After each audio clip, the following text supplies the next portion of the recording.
When you stand under the Eiffel Tower today, looking up at that lattice of iron, you feel like you're standing in the center of the civilized world. It feels permanent, eternal. But if you could peel back the pavement under your feet, you wouldn't find stability. You would find a battlefield. You would find the ashes of a Roman town burned to the ground. You would find the bones of Vikings who died trying to breach the walls. You would find the cobblestones that revolutionaries ripped up to throw at kings. Paris is not just a city of lights, it is a city of scars. For 2,000 years, this place has died and been reborn more times than any other capital in Europe. It has been a muddy tribal village, a Roman resort, a medieval slum, a royal stage, and a revolutionary slaughterhouse. In the next hour, we are going to travel through time, from the first hunter-gatherers shivering by the Seine to the glass pyramids of the Louvre. We will discover how a small island in a river survived wars, plagues, and its own people to become the queen of cities.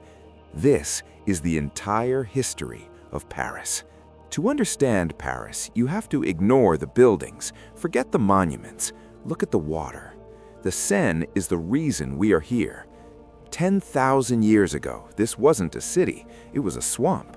But the river was a highway. It was the easiest way to move goods across Europe. And around 250 BC, a Celtic tribe known as the Parisii realized that if they controlled the river, they controlled the trade. They settled on a small, defensible island, what we now call the Île de la Cité. They were fishermen, boatmen, and warriors. They grew rich. They minted gold coins that have been found as far away as Germany. They were doing just fine, but they had a problem. They were sitting on prime real estate in the path of the most ambitious empire the world had ever seen. In 52 BC, Julius Caesar arrived. The Parisii fought bravely. They actually burned their own bridges in town to deny it to the Romans, but they were crushed. The Romans didn't just rebuild, they upgraded. They looked at the marshy island and said, "We can do better." They moved to the left bank, the Rive Gauche, and built a city of stone called Lutetia. For 300 years, Lutetia was a peaceful, provincial Roman resort, but as the empire began to crumble in the 3rd century, fear returned.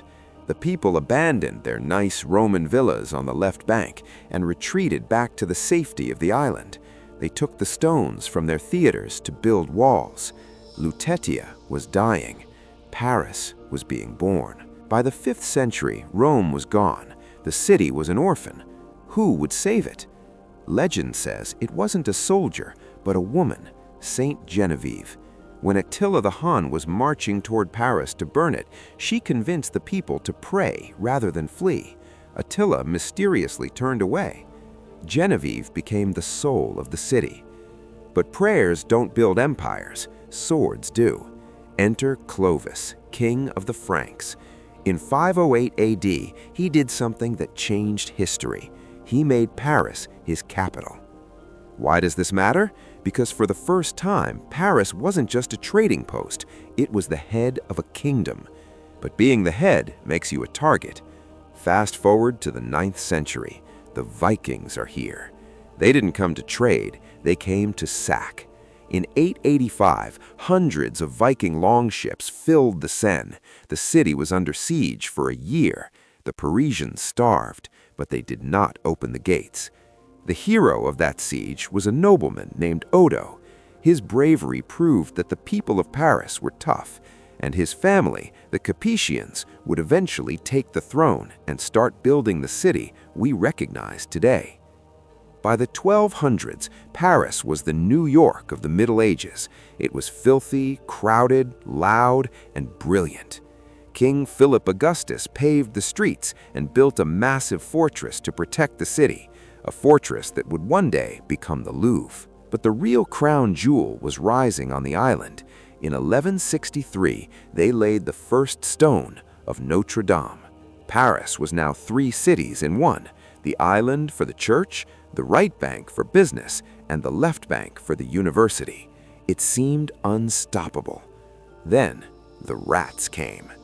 The 14th century brought the Black Death. Half the population died. Then came the 100 Years' War with England. Paris was occupied, starving, and broken. Wolves, actual wolves, walked into the city to eat corpses in the streets. Even Joan of Arc couldn't liberate it. She was wounded right outside the city walls. But Paris has a habit of surviving. It limped into the Renaissance only to face a new horror: religion. August 24th, St. Bartholomew's Day. The Seine ran red with blood.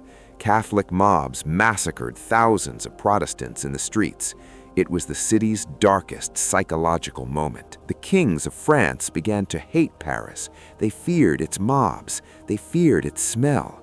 So in the 1600s, Louis XIV, the Sun King, did the unthinkable. He packed his bags and moved the government to Versailles. Imagine that. The King of France abandoned his own capital. Paris was left to rot while the court partied in golden halls 20 kilometers away. But Louis made a mistake. By leaving Paris alone, he let it think for itself. And in the cafes and salons, people began to whisper a dangerous word: revolution. 1789, the pressure cooker exploded. On July 14th, a mob stormed the Bastille prison. They weren't just attacking a building, they were attacking the past. Napoleon came and turned Paris into the capital of an empire. He built the Arc de Triomphe. He wanted Paris to be a new Rome. But even Napoleon couldn't fix the fact that Paris was still a medieval city, cramped, dirty, and prone to disease. In the 1850s, Napoleon III hired a man named Baron Haussmann to fix the city. Haussmann didn't heal Paris, he operated on it. He tore down 20,000 houses. He displaced thousands of poor families. He carved massive, straight boulevards through the heart of the historic districts. Why? To let in light and air, yes, but also to let in the army. You can't build a barricade on a boulevard that is 30 meters wide. He destroyed the old Paris to build the Paris we love today, the city of cream-colored stone and slate-gray roofs. By 1900, Paris was the city of lights, the Eiffel Tower, the metro, the world's fairs. It was the party of the century. Then came the World Wars. In World War I, the Germans got so close that taxis of Paris had to drive soldiers to the front lines. In World War II, the unthinkable happened. Swastikas flew over the Eiffel Tower. In August 1944, as the Allies approached, Hitler gave the order: "Is Paris burning?" He wanted the city leveled, the bridges, the monuments, all of it rigged with explosives. But the German commander, General von Choltitz, hesitated. He looked out at the city and couldn't do it. He disobeyed the order. Paris survived by the skin of its teeth. The Paris of the late 19th century was a city of tension. The student riots of May 1968 shut the country down. The suburbs, the banlieue, expanded, filled with immigrants from a dissolving empire, creating a new multicultural Paris surrounding the historic core. It faced terrorism. It faced the fire at Notre Dame in 2019, watching the spire fall just as previous generations watched Viking arrows fly. And yet, the next morning, they vowed to rebuild, because that is what Paris does. So what is Paris? It is not a museum. A museum is a place where things stay the same. Paris is a living organism. It is the mud of the Parisi. It is the stone of the Romans. It is the blood of the Revolution and the iron of the Industrial Age. Every time this city was knocked down, by Romans, by Vikings, by kings, by Nazis, by fire, it stood back up, taller than before. If you walk along the Seine tonight, listen closely. You might hear the whispers of 2,000 years of ghosts telling you the same thing. It is the city's motto, written on that ancient Roman pillar. She is tossed by the waves, but she does not sink.